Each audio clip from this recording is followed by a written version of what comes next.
Hi అండి, అందరికీ నమస్తే. నేను మీ పూర్ణిమ గారిని పిచ్చి వాళ్ళ నుంచి మాట్లాడుతున్నాను. నేను బాగున్నానండి. మీరందరూ చాలా చాలా బాగుండాలని కోరుకుంటూ ఇవాళ మన టాపిక్ ఎంత తక్కువ జీతం వస్తా ఉండివ్వండి, ఎంత ఇప్పుడే లైఫ్ బిగినర్స్ అయినా కూడా ఇలా కనుక ప్లాన్ చేశాము అంటే మన యొక్క సేవింగ్స్ని స్ప్లిట్ చేసి చాలా తక్కువ అమౌంట్ ఒక 500 అట్లా సేవింగ్స్ చేస్తే వచ్చిన లక్షల డబ్బు గ్రాముల కొద్ది బంగారాన్ని సేవ్ చేయొచ్చు.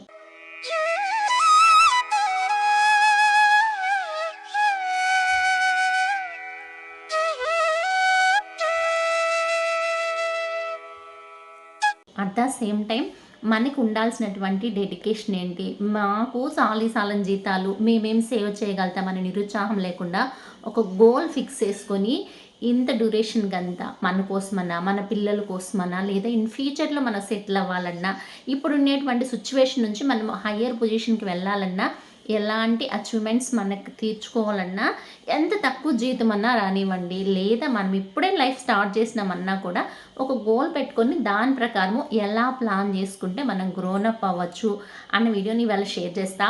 అట్ ద సేమ్ టైం మన సిస్టర్ ఒకళ్ళు అడిగారు, అక్క నేనైతే గ్రూప్లో నుంచి మానేద్దాం అనుకున్నాను, అదేనండి డ్వాక్రా గ్రూప్లో నుంచి మానేద్దాం అనుకున్నాను.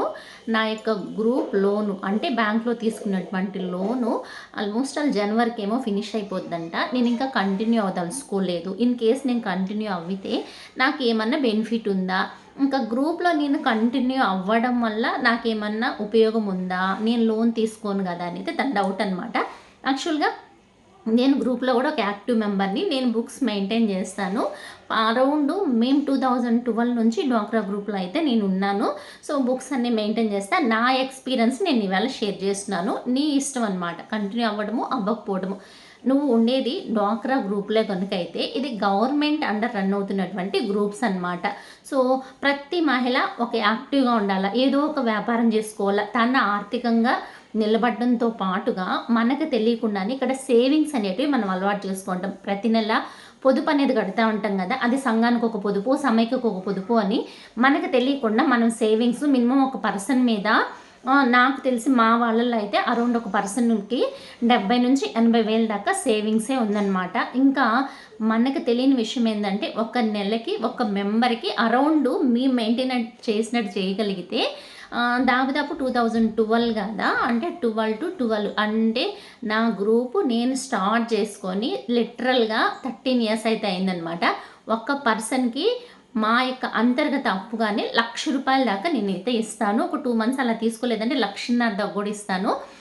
అంటే నేను ఇస్తానని కదా, మా గ్రూప్లో తీర్మానాలన్నమాట. సో అది ఎలా అంటే ఒక పర్సన్కి మన అంతర్గత అప్పే, బ్యాంక్ లోన్ కాదు ఇది, అంతర్గత మన సంఘం నుంచి ఇచ్చేటువంటి అప్పే మేము ఇలా మెయింటైన్ చేస్తాం. స్టార్టింగ్ వచ్చి ₹2 ఇంట్రెస్ట్ పెట్టుకున్నాము, మళ్ళీ తీర్మానం మార్చుకొని ₹1 ఇంట్రెస్ట్ పెట్టుకున్నాం. కాకపోతే కట్టేటువంటి అమౌంట్ని మా గ్రూప్ నుంచి మేము అంతర్గత అప్పు తీసుకుంటే 20 నెలల్లో అంటే ఒక 10,000 తీసుకున్నాం అనుకోండి, 20 నెలలు పెట్టుకున్నాము. 10,000లో అసలు వచ్చి 500 కడతాము, వడ్డీ 10,000 ఫస్ట్ నెలలో అనుకోండి ₹1,000 అనమాట. అంటే ₹100, 10,000కి వడ్డీ అంటే 5 + 100 600 ఫస్ట్ నెలలో కడతాం.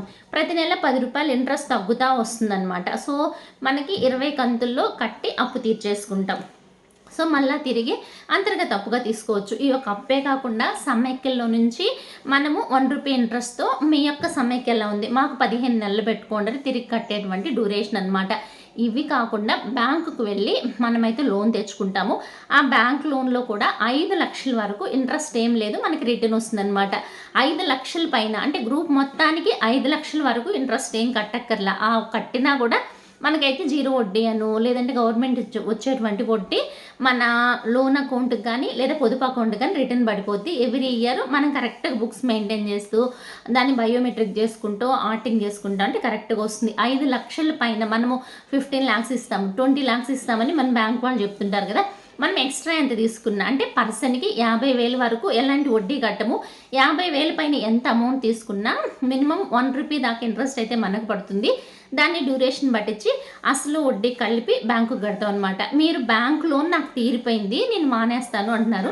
నా సజెషన్ ఏంద్రా అంటే మీరు గ్రూప్లో పొదుపు మాత్రమే కంటిన్యూ అవ్వండి. అంటే మీరు ఒక 10 మంది ఉన్నారు కదా, రిమైనింగ్ 9 మంది యాక్టివ్గా ఉండి కరెక్ట్గా గ్రూప్ రన్ చేసుకుండా ఉండి ఇష్యూ ఏమీ లేదంటే ఓన్లీ పొదుపు మాత్రం కట్టుకోండి, గ్రూప్కి అటెండ్ అవ్వండి. అంటే ప్రతి నెల 500 పొదుపు కడుతున్నారు, 200, 300 ఎంతైనా పొదుపు పెట్టుకొని కంటిన్యూ అయితే అదే ఊర్లో కనుక ఉంటే నేను నెల నెల వడ్డీ అంటే లోన్ తీసుకొని కట్టలేకపోతున్నాను అనుకునే క్రమంలో ఈ పొదుపులో మీరు పొదుపు మాత్రమే కట్టుకొని కంటిన్యూ అవ్వండి. మీకు ఏదైనా అవసరము అర్జెన్సీ అంటే ఎటువంటి డాక్యుమెంటేషన్స్ లేకుండా మన పొదుపు నుంచి మీరు అప్పు తీసుకోవచ్చు అనమాట. ఇప్పుడు అవసరం లేకపోవచ్చు, ఇన్ కేస్ ఫ్యూచర్లో ఏదైనా అవసరమైనా కూడా తక్కువ ఇంట్రెస్ట్కి, ₹1 ఇంట్రెస్ట్కి ఎవరు ఇవ్వరు కదండి డాక్యుమెంటేషన్స్, ఏదో ఒక షూరిటీ లేకుండా మన గ్రూప్లో అయితే తీసుకోవచ్చు అనమాట. అదొకటి ప్లస్. ఇంకొకటి, మీరు ఏదైనా ఊరు మారిపోతున్నారు, ఆ ఊర్లో ఉండలేకపోతున్నారు, లేదా ఇంకెక్కడైనా వ్యాపారం కోసమో లేదంటే పై చదువుల కోసం వెళ్ళిపోతున్నారు, నెల నెల నేను గ్రూప్కి అటెండ్ అవ్వలేకపోతున్నాను అనే పక్షంలో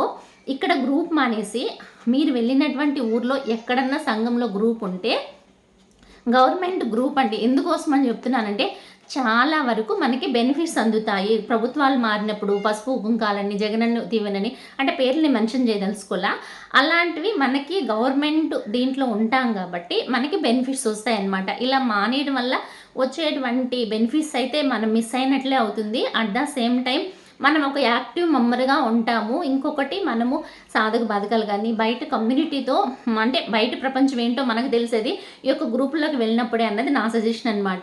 ఇంకా మీ ఇష్టం, మీ ఇంట్లో పరిస్థితి ఎలా ఉంది, మీరు పొదుపు కట్టే పరిస్థితిలో ఉన్నారా, లేదా ఇదే ఊర్లో ఉండగలుగుతారా, లేదా వేరే ఊరికి ఏమైనా వెళ్ళిపోతున్నారా, మీ గ్రూప్ ఏమన్నా కరెక్ట్గా లేదా అలా అనిపించినప్పుడు మాత్రం మీరు గ్రూప్లో మీ పొదుపు, దానికి రావాల్సినటువంటి ఇంట్రెస్ట్ మీరు ఇప్పటి వరకు తీసుకుంటారు కదా, రొటేషన్ చేస్తుంటారు కదా, దాన్ని కౌంట్ చేసుకొని సమైక్యలో ఎంత కట్టున్నారు దానికి అసలు వడ్డీ కౌంట్ చేసుకొని మీ ప్లేస్లో ఇంకొక పర్సన్ ఎవరైనా జాయిన్ అయ్యారంటే వాళ్ళ దగ్గర నుంచి తీసేసుకోండి, గ్రూప్ నుంచి తీసేసుకోండి, సరిపోతుంది. సో అంటే మానేయాలంటే ఇది ప్రాసెస్ అనమాట. కానీ మానేసినాక బెనిఫిట్స్ అయితే పెద్దగా రావు. కంటిన్యూ అయితే మాత్రం మంచిగా బెనిఫిట్స్ అయితే ఉన్నాయండి. నేను చెప్తున్నాను కదా, 13 ఇయర్స్కి ఒక పర్సన్ మీద నేను ఓన్లీ గ్రూప్లోని అంటే డ్వాక్రాలో మన అంతర్గత అప్పు కింద 1,00,000 నుంచి 1,50,000 దాకా ఒక్కొక్క పర్సన్కి అప్పుగా ఇస్తున్నాను. సో ఆ విధంగా డెవలప్ అయ్యే గ్రూప్ అయితే మీరు మానద్దు. లేదు నాకు కొంచెం ఇబ్బందిగా ఉంది ఈ గ్రూప్లో అంటే మాత్రం మానేసేయండి. ఇదండి. మన సిస్టర్ అయితే అడిగారు, చెప్పండి అన్నారు. నేను వీడియో బాగా అంటే గ్యాప్ తీసుకుని అయితే పెడుతున్నాను, రెగ్యులర్గా చేయలేక. సో ఈ యొక్క డీటెయిల్ మీకు యూజ్ అవుతుంది అనుకుంటున్నాను. ఇంకా మన సేవింగ్స్ అన్నాను కదా, ప్రతి ఒక్కళ్ళమండి ఎంత సంపాదించేవాడైనా 10,000 సంపాదించేవాడైనా సాలలేదంటాడు, 20,000 సంపాదించినా సాలలేదంటారు, ₹1,00,000 సంపాదించేవాళ్ళు కూడా సాలలేదంటారు. మనకెప్పుడు ఖర్చులు, అవసరాలు ఎదురు చూస్తూనే ఉంటాయి. ఎంత ఖర్చు ఉన్నా, ఎంత అవసరం ఉన్నా ఫస్ట్ సేవింగ్స్ కోసం ఒక 10%, 20%, 30% మన సంపాదన నుంచి ఫస్ట్ తీసి పక్కన పెట్టేసి రిమైనింగ్ దాన్ని ఖర్చులు పెట్టాము అనుకోండి, పక్కాగా స్టార్టింగ్ కష్టమైన రాను రాను అలవాటు పడతాము. కొంచెం ఆ సేవింగ్స్ అనేటివి మనకి డ్యూరేషన్ పెరిగే కొద్దీ తిరిగి ఆదుకోవటం మొదలు పెడతాయి. అప్పుడు మనం చిన్న చిన్న కోరికలను తీర్చుకుంటా ఆ యొక్క లైఫ్కి అలవాటు పడతాము.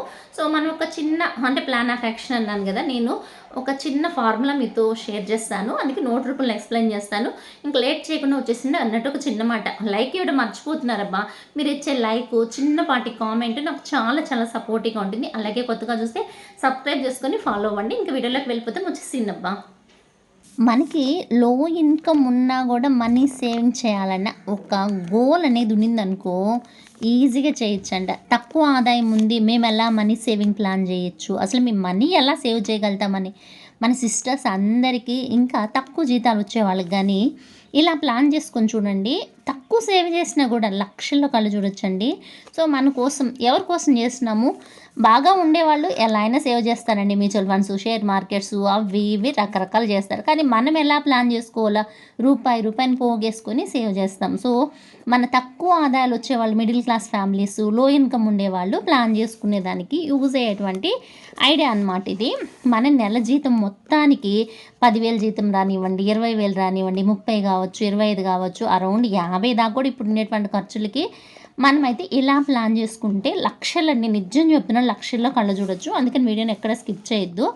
మన బడ్జెట్, ఎక్స్పెన్సెస్, సేవింగ్స్ 3 రకాలుగా మనం డివైడ్ చేస్తాం. మన బడ్జెట్ ఎంత, సో మనకు 10,000 జీతం వచ్చిందనుకో అది మన బడ్జెట్, దాంట్లో ఖర్చులు ఏంటి, ఇంకా సేవింగ్స్ ఏంటి. ఫస్ట్ ఏమంటున్నానంటే మనము వచ్చేటువంటి బడ్జెట్లో ఫస్ట్ ఒక 10%, 20%, 30% సేవింగ్స్ పక్కన పెట్టి మిగిలిన దాన్ని ఖర్చు పెట్టండి. దాని ప్రకారం లైఫ్ని ఎప్పుడైతే ప్లాన్ చేస్తామో ఈజీగా మనం సేవ్ చేయడం అనేది మొదలు పెట్టచ్చు అనమాట. అదే అంటుంటారు, ₹1,00,000 జీతం వచ్చేవాళ్ళు చాలేదంటారు, 2 లక్షలు వచ్చేవాళ్ళు చాలేదంటారు, 10,000 వచ్చిన వాళ్ళు చాలేదంటారు. ఫర్ ఎగ్జాంపుల్ ఓల్డెన్ మూవీస్‌లో అంటా ఉంటారు చూడండి. వాళ్ళు పెద్ద పెద్ద ఆఫీసర్స్ వచ్చి గుమస్తాల పీఎన్‌ల దగ్గర వడ్డీలు తీస్తా ఉంటారు. ఎందుకోసమంటే వాళ్ళ బడ్జెట్ మెయింటెనెన్స్ అనమాట. ఇంకా emergency fund, health and term insurance must and should అండి. ఎంత జీతమన్నా రానివ్వండి.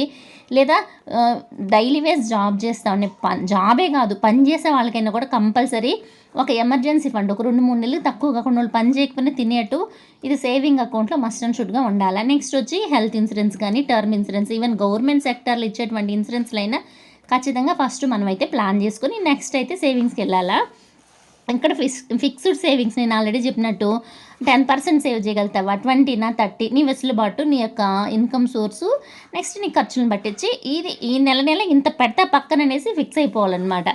ఇంకా మొదట సేవింగ్స్ చేసి మిగిలిన డబ్బులతో ఖర్చులు చేయడం ఎప్పుడైతే ప్లాన్ చేసి అలవాటు చేసుకుంటామో పక్కాగా మనమైతే లక్షలు కళ్ళ చూడొచ్చు. వాడు అప్పుడే ధనవంతుడైనట్టు లెక్కండి. సో దానికోసం ఎలా ప్లాన్ చేయాలంటే మన సేవింగ్స్ అన్నీ తీసుకెళ్ళి నేను ఎప్పుడు చెప్తా, ఒకే రకమైన సేవింగ్స్ పెట్టద్దు. కొంటే గోల్డే కొంటము, కొంటే సేవింగ్సే వేయడము, కొంటే డెట్ ఫండ్స్లో సేవ్ చేయడము, ఒకే పోస్ట్ ఆఫీస్లో సేవ్ చేయడం ఇట్లా చేయొద్దు. స్ప్లిట్ చేయండి. ఈవెన్ పోస్ట్ ఆఫీస్లో కూడా రకరకాల స్కీమ్స్లో పెట్టండి.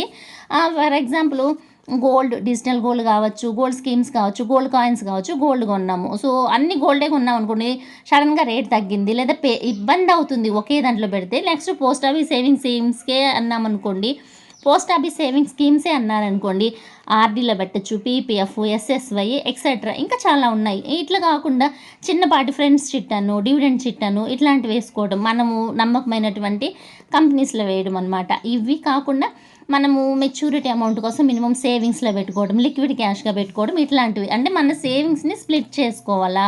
అది ఎలాగంటే ఫర్ ఎగ్జాంపుల్ నేను ఒక క్యాలిక్యులేషన్ చెప్తాను వినండి. ఒక 30,000 జీతం వచ్చే అతను 10% సేవింగ్స్లో పెట్టాడు, అది 3,000. 30,000లో 3,000 చేసి 27,000 అతని ఖర్చులు ఏమన్నా చేసుకుని ఉండి ఆ ఖర్చులను పక్కన పెట్టి ఇంకో వీడియో షేర్ చేస్తా. అతనికి మిగిలింది 3,000 సేవింగ్స్ పెట్టాడు. ఆ సేవింగ్స్ ఎలా ప్లాన్ చేశాడంటే 4 రకాలుగా డివైడ్ చేసి ఒకటొచ్చి గోల్డ్ మీద పెడితే, ఒకటొచ్చి ఆర్డీ. ఇక్కడ పోస్ట్ ఆఫీసే అని ఫిక్స్ అవ్వద్దు. ఆర్డీ వచ్చి మనం బ్యాంకులో వేసుకోవచ్చు, పోస్ట్ ఆఫీస్లో కూడా వేసుకోవచ్చు. పీపీఎఫ్ అనేది ఇక్కడ కాంపౌండింగ్ ఇంట్రెస్ట్ ఇచ్చేటువంటి మనకి కానీ మగపిల్లలకి కానీ యూజ్ అయ్యేటువంటి లాంగ్ టర్మ్ డ్యూరేషన్ ఉన్నటువంటి ఫండ్. పీపీఎఫ్ కాదు అంటే ఎస్ఐపి చేసుకొని మ్యూచువల్ ఫండ్స్లో కూడా పెట్టుకోవచ్చు. మీకు ఒక క్యాలిక్యులేషన్ కోసమని దీన్ని చెప్తున్నాను. నెక్స్ట్ ఆడపిల్లలే కనుకుంటే మేము సేవింగ్స్ చేయాలా అనుకుంటే ఎస్ఎస్వై బెస్ట్ ఆప్షన్ అండి. అది ఎలాగో చెప్తాను, వచ్చేసేయండి. ఇప్పుడు మనం గోల్డ్ మీద నెలకు ఒక 500 కట్టాం, గోల్డ్ చిట్టే కట్టాము అనుకోండి. గోల్డ్ చిట్టు కడితే మనకి ఇక్కడ బోనస్ కానీ నెక్స్ట్ గోల్డ్ మీద తరుగుకులు లేకుండా కొనడం కానీ జరుగుద్ది. గోల్డ్ ప్రైస్ ఈరోజు వచ్చి దాదాపు 9,200 చిల్లర అయితే ఉందన్నమాట ఒక గ్రామ్ గోల్డ్ కొనాలంటే. సో తక్కువ ఉన్నప్పుడు కానీ ఎక్కువ ఉన్నప్పుడు కానీ ఇంత అమౌంటే అతను సేవింగ్స్లో పెట్టగలుగుతాడు. సో అప్పుడు ఎలా ప్లాన్ చేయాలంటే ఈ యొక్క గోల్డ్ కోసం మనం పెట్టేటువంటి డబ్బుని గోల్డ్ చిట్టో గోల్డ్ స్కీమో కాకుండా డిజిటల్ గోల్డ్ రూపంలో ఏ రోజుకి ఆ రోజు గోల్డ్ని డిజిటల్గా మార్చుకునేటువంటి చాలా యాప్స్ ఉన్నాయి. ఫోన్పే కానీ, గూగుల్ పే కానీ, డిజి గోల్డ్, తంగమైల్ కానీ ఇట్లాంటివి కాకుండా గోల్డ్ చిట్టు కానీ కట్టుకోవచ్చండి. గోల్డ్ చిట్ అంటే 500 రూపాయల నుంచి కూడా స్కీమ్స్ కట్టుకుంటున్నారు. అలాగే తరుగుకులు లేకుండా గోల్డ్ ఐటమ్స్ ఇవ్వడం కానీ లేదా గోల్డ్ కాయిన్స్ కొనడం కానీ చేయొచ్చు అనమాట. సంవత్సరానికి అతను ఓవరాల్గా 1 ఇయర్కి 6,000 కట్టాడు. వీళ్ళు ఒక బోనస్ ఒక 500 యాడ్ చేశారనుకోండి, 6,500.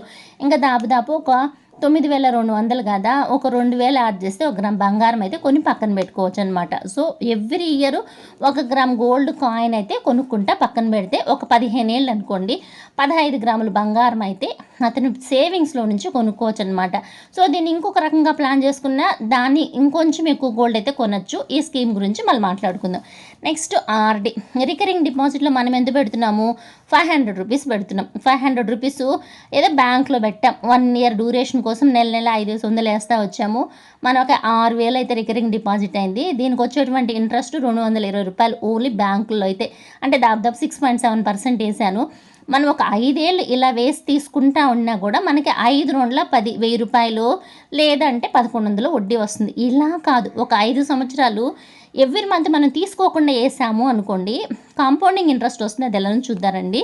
5 ఇయర్స్ డ్యూరేషన్లో పోస్ట్ ఆఫీస్లో మనం ఒక రూ. 500 స్కీమ్ ఆర్డీ కట్టాము అనుకోండి, 6 ఏళ్ళకి మనం కట్టే అమౌంట్ 30,000 అవుతుందన్నమాట. వచ్చే ఇంట్రెస్ట్ ఎంతో తెలుసా? రూ. 5,680. ఇక్కడ సంవత్సరానికి 220 వస్తుందా? 5 ఏళ్ళకి మనకు 1,100 మించి రాదు. ఇక్కడ వచ్చి రూ. 5,680 వస్తుంది. ఎందుకోసం అంటే కాంపౌండ్ అవుతుంది కాబట్టి. సో మనము రికరింగ్ డిపాజిట్ వేసిన ఒక 5 ఏళ్ళు డ్యూరేషన్ పెట్టుకొని వేసామంటే మంచి ఇంట్రెస్ట్ కళ్ళు చూడొచ్చు అనమాట. అది 10 ఏళ్ళకి వేసాము అనుకోండి, అసలు 60,000 కడితే వడ్డీ రూ. 25,420 వస్తుంది. దాదాపు 80 చిల్లర అంటే 90,000 దాకా మనకైతే చేతికి వస్తుంది అనమాట. ఒక 10 ఏళ్లలో 5,000 పక్కన పెడతా ఉన్నా కూడా ఇది సేఫ్ అండ్ సెక్యూర్. ఇలా కాదు, చిన్నపాటి సేవింగ్స్ అంటే ఫ్రెండ్స్ చిట్ కానీ, డివిడెండ్ చిట్ కానీ ఇట్లాంటివి వేస్తానన్నా కూడా సో దాంట్లో రిస్క్ ఉంటుంది, కొంచెం ఇంట్రెస్ట్ కూడా ఎక్కువ అయితే గెయిన్ అయ్యేదానికి ఛాన్స్ ఉందన్నమాట. సో మీ ఆప్షన్ చూస్ చేసుకోవచ్చు. Next PPF. నేను చెప్పాను కదా, పీపీఎఫ్ అన్న వేయచ్చు, లేదంటే ఎస్ఐపిలో మ్యూచువల్ ఫండ్స్లో కూడా మనం మంచి బ్యాలెన్స్డ్ ఫండ్లో అయితే పెట్టినా కూడా ఇంతకన్నా కూడా మంచి మార్జిన్ అయితే మనం కళ్ళు చూడొచ్చు. కాకపోతే ఇది సేఫ్ అండ్ సెక్యూర్. మనం కళ్ళు మూసుకొని ఇక్కడ పెట్టామంటే ఇంత ఇంట్రెస్ట్ వస్తుందని క్యాలిక్యులేషన్తో కూడా చెప్పచ్చు అనమాట. అంత నమ్మకమైంది. ట్యాక్స్ ఫ్రీ సెక్షన్ 80C కింద ₹1 ట్యాక్స్ కట్టుకుని వచ్చిన మొత్తాన్ని మనం తెచ్చుకోవచ్చు. సో నెలకు ఒక ₹1,000 మనం ఆడ ప్లాన్ చేస్తాం కదా, నెలకు ఒక ₹1,000 లెక్కన కట్టాము అనుకోండి, 15 సంవత్సరాల డ్యూరేషన్ ఉంటుంది పీపీఎఫ్కి. మనం కట్టేటువంటి డబ్బు ₹1,80,000 కడతాం. వచ్చేటువంటి ఇంట్రెస్ట్ ఎంతో తెలుసా? ₹1,45,457. మొత్తంగా మనకి 15 ఏళ్ళకి ₹3,27,457 వస్తుంది. 15 సంవత్సరాలు కనుక కట్టామంటే. అది 20 సంవత్సరాలు కనుకోండి, 15 ఇయర్స్ తర్వాత ఇంకొక 5 ఏళ్ళు ఎక్స్టెన్షన్ చేసుకోవచ్చు అనమాట.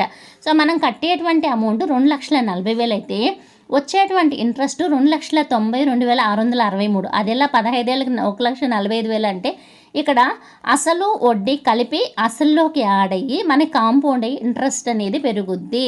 అదే కాంపౌండ్ ఇంట్రెస్ట్ యొక్క మహిమ. అదేనండి చక్ర వడ్డీ, బారు వడ్డీ మనం లెక్కిస్తున్నాం కదా, అలా 20 సంవత్సరాలకి ₹5,32,663 వస్తుందన్నమాట. సో దీన్ని ఇంకొక 5 ఏళ్ళు పెంచాం, 25 సంవత్సరాలకి వేసాము అనుకోండి, మనం పెట్టేటువంటి పెట్టుబడేమో 3 lakhs, వచ్చే వడ్డీ వచ్చి ₹5,24,641. మనకి టోటల్గా ₹8,24,641 వస్తుంది 25 సంవత్సరాలు.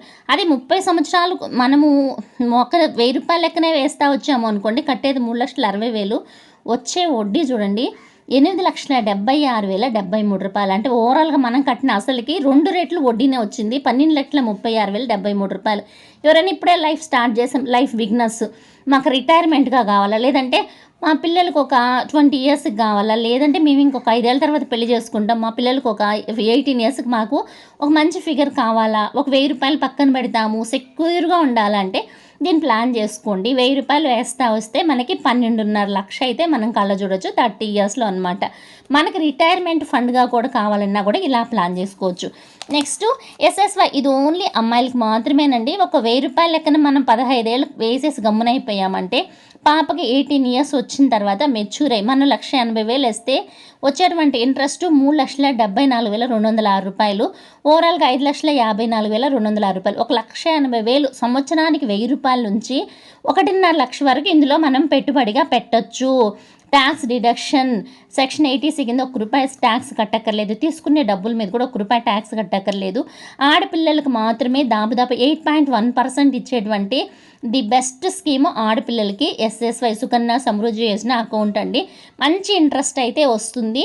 కాకపోతే మనం 15 ఇయర్స్ కట్టినాక ఒక 3 to 5 ఇయర్స్ లాకిన్ పీరియడ్ ఉంటుంది కాబట్టి ఇక్కడ వచ్చి కాంపౌండింగ్ ఇంట్రెస్ట్ ఎఫెక్ట్ వల్ల మంచిగా అయితే ఇంట్రెస్ట్ అయితే గెయిన్ అవుతుందన్నమాట.